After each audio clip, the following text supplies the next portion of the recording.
ଯାତ୍ରା କାର୍ଯ୍ୟକ୍ରମରେ ଆପଣଙ୍କୁ ସ୍ୱାଗତ କରୁ। ଆସନ୍ତୁ ଆମେ ପାଳକ ପ୍ରେମାଶିଷ ସତମାଙ୍କ ଦ୍ୱାରା ଲିଖିତ ଆଜିର ଡିଭୋସନ ବିଷୟରେ ଚର୍ଚ୍ଚା କରିବା।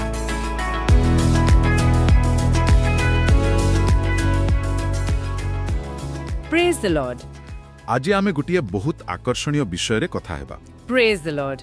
हाँ कोंतु आमे पाळक प्रेमाशीष सतमनंकर गोटे लेखा देखुथिलु। शीर्षक हेउछि दिव्य तर्करे एक अनुशीलना। एडा सेई जोहान 2 रे थिबा काना विवाह कथा। ओहो जीसुनकर प्रथम चमत्कार पानी रु द्राक्षारस। हाँ बहुत गभीर कथा सेतरे। हाँ ना आ मोते जोटा बेशी भाबिबा को बाध्य कला सेटा हेला जेतेबेले द्राक्षारस सरीगला मरियम सीधा सेवक मानंकु कहिले जहा से तुम मानंकु कहिबे ताहा कर। तो से एमती काहे की कहिले आउ सेवक माने भी जीशुंक कथा सुनिले जेतेबेले से कहिले पानी भर माने दरकार द्राक्षारस आ कहउचंती पानी भर एटा किमती लेखक जो दिव्य तर्क कथा कहउचंती सेटा कोन? हाँ बहुत भलो प्रश्न। देखंतु मरियम करो सेही कथाटा जहा से कहिबे ताहा करो एटा खाली जने मार पुअर भरोसा नहे। लेखक जुक्ति करूचंती एहाटू बेशी किछि। अच्छा किमती लेखकंक मतरे मरियम बोड हुए जीसुंक असल परिचय तांको भितरे थिबा सेही अलौकिक शक्ति विषय रे माने बाकी लोकंकटू बहुत बेसी जानिथिले। जदिओ सेतेबेले जाए जीसु समस्तंका आगरे किछि चमत्कार देखेई नथिले। बिल्कुल सेटा ही गुरुत्वपूर्ण। से जानिथिले जे जीसुंको उपाय हुए तो अलगा लागि पारे साधारण न लागि पारे किंतु काम करिवो निश्चय। तांको कथारे गोटे दृढ़ विश्वास थिला। वाह एटा तो बढ़िया कथा। किंतु ठीक अछि मरियमकर विश्वास थिला हेले जीसुंको आदेशटा पत्थर कुंडरे पानी भरिबा जेतेबेले द्राक्षारस नाही एटा तो सीधा सीधा आम बुद्धि को आसुनी। हाँ सेठी तो कथा लेखक एई द्वंद्व को बहुत सुंदर भावे देखैछंती। गोटे पटे सामाजिक स्थिति भोजिरे द्राक्षारस सरीगले इज्जत जीवार डर आउ जरूरी आवश्यकता। आर पटे गोटे आदेश जहार से आवश्यकता सह किछि सीधा संपर्क जणा पड़ुनी। पानी भर देले द्राक्षारस केमिति हबो? ठीक सेटा तो मूल प्रश्न। तथापि सेवक माने कले किछि पचारिलेनी जुक्ति कलेनी बस काम कले एटा केमती संभव हैला? लेखकंक कहिबा अनुसारे सेवक मानंकर सेई बिना प्रश्नरे आज्ञा मानिबाटा ही सबुठु बड़ मोड। एइटा देखाउछि जे विश्वास बेले बेले पूरा बुझिबा उपरे निर्भर करेनी माने भरोसा आउ कथा मानिबा उपरे। हाँ बिल्कुल हुई पारे मरियमंक दृढ़ता सेमानंकु प्रभावित करिथिला किंबा हुए तो सेमाने निजे जीसुंक उपस्थिति रे किछि गोटे खास कथा अनुभव करुथिले। जहा भी हो मूल कथा हैला सेमाने निज तर्क को पछरे रखिले आ निर्देश को आगरे।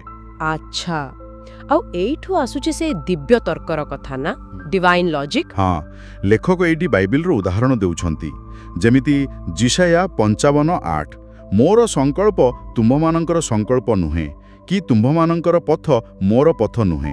ओहो हाँ आउ 1 कोरिन्थियो 1:25 कारण परमेश्वरंकर मूर्खता मनुष्य मानंकर ज्ञान अपेक्षा अधिक ज्ञानयुक्त। माने लेखक कहिबाकू चाहुचंती जे जो कथा हमको अजब लागे अजौक्तिक लागे एमिति कि मूर्खामी भी लागि पारे जेमिति द्राक्षारस पई पानी भरिबा। हाँ सेटा वास्तव रे परमेश्वरंकर गोटे उच्च स्तरर बुद्धि होई पारे तांको बड़ योजनार अंश होई पारे आम बुझिबा शक्तिर बाहारे। माने आम छोटो बुद्धि रे जहा धरा पडुनी ताको भी विश्वास करिबाकू हेबो।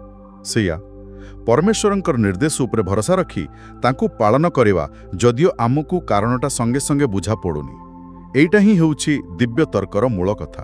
तेबे ए जो पाळक सतमानंकर लेखा एहार मुख्य शिक्षा कोन आम पई एबेकार समय रे एहार कोन महत्व अछि? देखंतु मुख्य शिक्षाटा से मरियमकं कथारे ही अछि जहा से तुम मानंकु कहिबे ताहा कर। लेखक एहा उपरे बहुत जोर दउछंती। आम जीवन रे भी एमिति समय आसे जितेबेले परमेश्वरंकर इच्छा बा तांको देखाइबा रास्ता आमको ओडवा लागि पारे आम जुक्ति बा परिस्थिति सह मेल न खाइ पारे। हाँ सेमिति हुई। सेही समय रे आमको विश्वास दरकार आज्ञा पालन करिवार साहस दरकार ठीक सेही सेवक मानंको परि। एटा खाली कानागार गोटे घटना नुहे एटा आम समस्तंक पई गोटे बड़ नीति परमेश्वरंकर उपरे भरोसा रखिबार नीति। माने जेउथी आम बुद्धि सरी जाउछि सेइठु विश्वास आरंभ हेउछि और से विश्वासी परमेश्वरंक काम पाई बाट खोली दउछि। बहुत सुंदर कथा। तेबे एहा थिला पाळक प्रेमाशीष सतमनंकर लेखा उपरे आमर एक छोट आलोचना। आउ शेषरे श्रोता मानक पई गोटे चिंता करिबा भली कथा छाड़ी जाउछि। काइना विवाह भली सीधा आदेश तो मिलिला, किंतु आम जीवन रो आउ केउ केउ जगह रे एई दिव्य तर्क काम करि पारे। अच्छा, माने केउ परिस्थिति रे एमिति होई पारे जे परमेश्वरंक काम करिवार उपाय आमकु प्रथमरु अजब लागि पारे, किंतु सेथिरे ही किछि गभीर उद्देश्य लुचि रही थाई पारे। केउठी हुए तो साधारण दिसुथिबा जिनिस भितरे ही तांकर असाधारण ज्ञान थाई पारे। ए विषय रे टिके भाबिबा कथा।